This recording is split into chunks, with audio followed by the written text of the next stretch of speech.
وَوَعَدْنَا مُوسَىٰ 30 لَيْلَةً، اور ہم نے بلایا موسیٰ کو 30 راتوں کے لیے. عام طور پر دن رات، لیکن یہ کہ عربی میں جو محاورہ ہے وہ رات ہی کا ذکر کرتے ہیں. 30 راتوں کے لیے. وَأَتْمَمْنَاهَا بِعَشْرٍ، روایات سے معلوم ہوتا ہے کہ اولین جو تھی طلبی وہ 30 رات کے لیے ہوئی تھی، لیکن اس میں جو چلہ تھا جو حضرت موسیٰ علیہ السلام کو کاٹنا تھا، اس میں روزہ بھی تھا مسلسل 30 دن کا. تو اس میں یہ ہے کہ کسی وقت ان سے ضبط نہیں ہو سکا اور مسواک کر لی تھی. وہ جو روزے کی وجہ سے منہ کے اندر ایک طرح کی بو پیدا ہو جاتی ہے، اس کو برداشت نہ کر سکے. تو اس کی پاداش میں اب یہ روایات ہیں، میں نہیں کہہ سکتا کہ کس حد تک ان میں صحت ہے.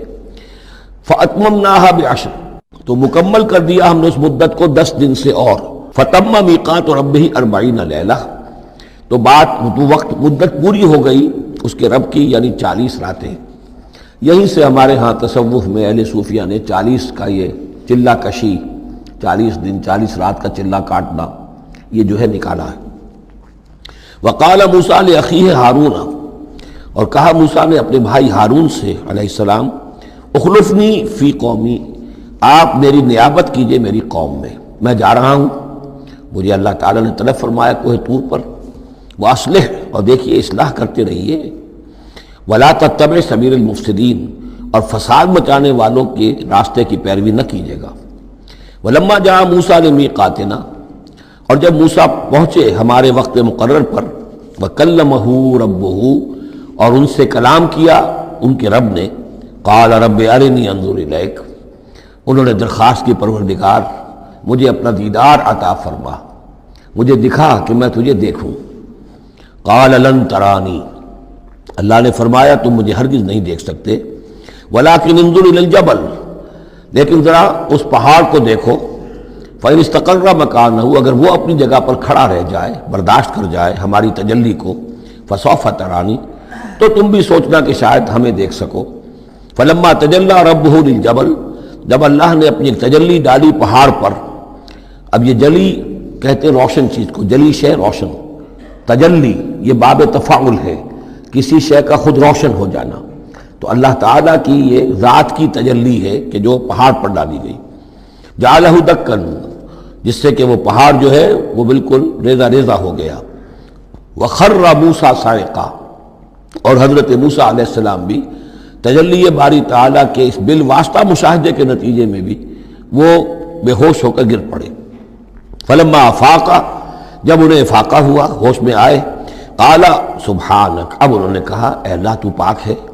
تبت الیک، میں تیری جناب میں توبہ کرتا ہوں کہ میں نے جسارت کی تھی، میں نے جو ہے اپنی حیثیت سے بڑھ کر تجھ سے سوال کر لیا تھا. وانا اول المومنین، اور میں پہلا ہی ہوں ایمان لانے والا، بغیر دیکھے تجھے ماننے والا ہوں. قال یا موسیٰ انی اصطفیتک علی الناس برسالاتی، اللہ نے فرمایا موسیٰ میں نے تمہیں چن لیا ہے لوگوں پر، تمام انسانوں میں سے تمہیں چنا ہے، پسند کیا ہے اپنے پیغام کے لیے، رسالات کے لیے. وبکلامی، اور اپنے کلام کے لیے. یہ خاص مقام ہے، امتیازی مقام ہے حضرت موسیٰ کا. کلم اللہ موسیٰ تکلیما. فخذ ما آتیتک وکن من الشاکرین، تو لے لو جو میں تمہیں دے رہا ہوں اور بن جانا شکر کرنے والوں میں. یعنی یہ الواح جو ہے جو ہم دے رہے ہیں، اس میں احکام لکھے ہوئے ہیں، یہ تم لے لو اور ان کا حق ادا کرو. وَكَتَبْنَا لَهُ فِي الْأَلْوَاحِ، اور ہم نے لکھ دیا اس کے لیے تختیوں پر، وہ پتھر کی تختیاں. مِن كُلِّ شَيْءٍ مَوْعِظَةٌ، ہر طرح کی نصیحت. وَتَفْصِيلًا لِكُلِّ شَيْءٍ، اور ہر طرح کے احکام کی تفصیل، یعنی جو بنیادی احکام ہیں، موٹے موٹے احکام ہیں. یوں سمجھیے کہ وہ در حقیقت ایک طرح سے ڈینجر سگنلز ہیں. اگر آپ کسی پہاڑی راستے پر جا رہے ہو تو جگہ جگہ آپ کو نشانات ملتے ہیں کہ ذرا یہاں بچ کے گزرنا. تو شریعت خداوندی جو ہے وہ بھی در حقیقت انسانی تمدن کا جو پیچیدہ سفر ہے اس میں ڈینجر کوشنز ہیں، ڈینجر سگنلز ہیں. یہاں اس سے ذرا دور رہنا، اس سے ذرا ہٹ کر رہنا. اس کے اندر اندر آدمی جو ہے وہ اپنی محنت کرے، کوشش کرے، جد و جہد کرے، مباحات کے دائرے کے اندر جو بھی اس کا ہے چوائس اس کو اختیار کر لے. لیکن جو محرمات ہیں وہ حدود ہیں، تلک حدود اللہ فلا تقربوها.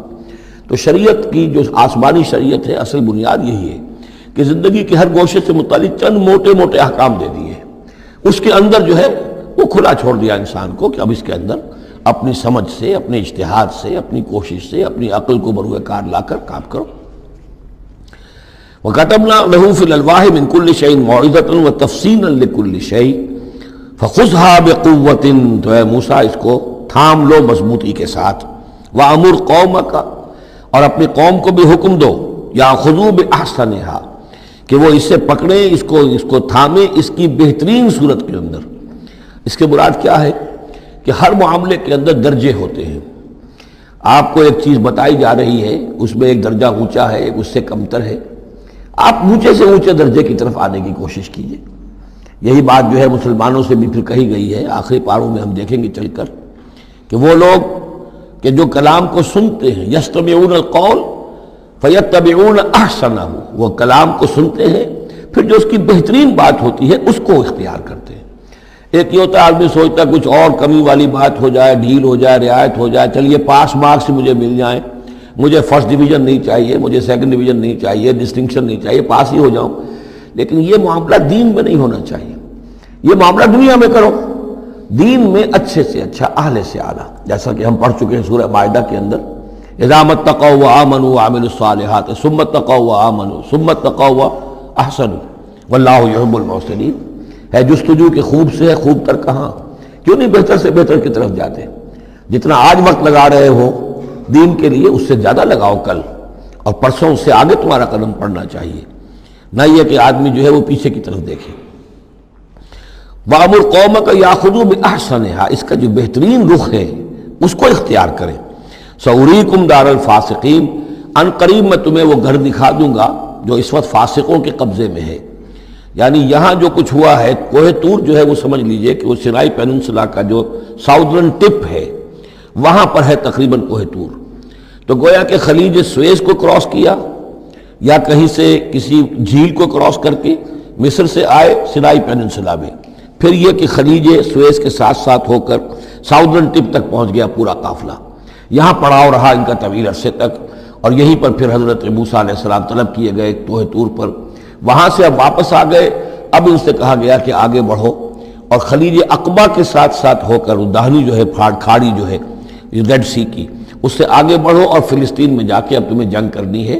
تمہارا وہ ملک جو ہے جو تم چھوڑ کر آئے تھے تقریباً یوں سمجھیے کہ 700-800 برس پہلے یا اس کے آس پاس، اب اس کے اوپر قبضہ ہے مشرکوں کا، کافروں کا، جاہلوں کا۔ اب اس اپنی سرزمین کو ان سے آزاد کرانے کے لیے اب تمہیں جہاد کرنا ہے، وہ جس کا ذکر ہم سورہ مائدہ میں پڑھا ہے، تو اس کا یہاں پر تذکرہ ہو رہا ہے۔ سَأُرِيكُمْ دَارَ الْفَاسِقِينَ، یعنی وہ فلسطین تک اب میں تمہیں لے جاؤں گا اور تمہیں دکھا دوں گا وہ جگہ جو تمہارا اصل مسکن ہے، اور اس کے لیے یہ ہے کہ تمہیں اب ان فاسقوں کو وہاں سے نکالنا ہوگا۔ سأصرف عن آیات الذین یتکبرون فی الارض بغیر الحق، میں پھیر دوں گا اپنی آیات سے ان لوگوں کے رخ کو جو زمین میں ناحق تکبر کرتے ہیں۔ یعنی یہ خود اللہ تعالیٰ فرما رہے ہیں جن کے اندر تکبر ہے میں خود ان کا رخ پھیر دیتا ہوں، وہ ہماری آیات کو دیکھتے ہی نہیں، سمجھتے ہی نہیں، اس لیے کہ تکبر ہے۔ تکبر وہ شے ہے جو اللہ کو سب سے زیادہ ناپسند ہے۔ فرمایا گیا ہے ایک حدیث میں، حدیث قدسی میں، الکبر ردائی، تکبر میری چادر ہے۔ تو اگر کوئی اور تکبر کرتا ہے تو گویا کہ میری چادر میرے شانے سے وہ گھسیٹ رہا ہے، تو اس کے خلاف میرا اعلان جنگ ہے۔ ایک اور حدیث میں فرمایا لن يدخل الجنہ من کان فی قلبہ مثقال حبۃ من کبر، جنت میں کبھی داخل نہیں ہو سکے گا وہ شخص جس کے دل میں دانے کے برابر بھی تکبر ہے۔ تکبر سب سے بڑا روگ ہے۔ تو جن لوگوں کے اندر تکبر ہے ہم ان کا رخ پھیر دیتے ہیں اپنی آیات سے، ہم انہیں اس کا اہل نہیں سمجھتے کہ وہ ہماری آیات کو سمجھیں اور دیکھیں۔ وَإِن يَرَوْا كُلَّ آیَةٍ لَا يُؤْمِنُوا بِهَا، اور اگر وہ سرسری طور پر دیکھ بھی لیں، ساری نشانیاں دیکھ لیں، تب بھی وہ ایمان لانے والے نہیں ہیں۔ وَإِن يَرَوْا سَبِيلَ الرُّشْدِ لَا يَتَّخِذُوهُ سَبِيلًا، اور اگر وہ دیکھ بھی لیں کامیابی کا اور سعادت کا اور ہدایت کا راستہ، تب بھی اس راستے کو اختیار نہیں کریں گے۔ وَإِن يَرَوْا سَبِيلَ الْغَيِّ يَتَّخِذُوهُ سَبِيلًا، اور جب بھی ان کے سامنے آئے گا کجی کا راستہ، ٹیڑھ کا راستہ، گمراہی کا راستہ، اسے وہ اختیار کریں گے۔ یعنی یہ ساری چیزیں ان کی کس وجہ سے ہیں کہ ان کے دلوں میں تکبر ہے۔ ذالک بانہم کذبوا بآیاتنا، یہ اس لیے کہ انہوں نے ہماری آیات کو جھٹلایا اپنے تکبر کی بنیاد پر، وکانوا عنہا غافلین، اور اس سے تغافل برتتے رہے۔ والذین کذبوا بآیاتنا ولقاء الآخرۃ، اور جو لوگ بھی جھٹلائیں گے ہماری آیات کو اور آخرت کی ملاقات کو، حبطت اعمالہم، ان کے سارے اعمال حبط ہو جائیں گے۔ اپنی جگہ وہ بڑی نیکیاں کما رہے ہوں، جیسے کہ قریش مکہ تھے، ہم کعبے کی خادم ہیں، کعبے کی خدمت کر رہے ہیں، کعبے کو صاف رکھتے ہیں، حاجیوں کو دودھ پلاتے ہیں، پانی پلاتے ہیں، ان کے سارے عمل حق عقارت ہو جائیں گے۔ هل یجزون الا ما كانوا یعملون، اور ان کو نہیں دیا جائے گا بدلے میں مگر وہی کچھ جو وہ کرتے تھے۔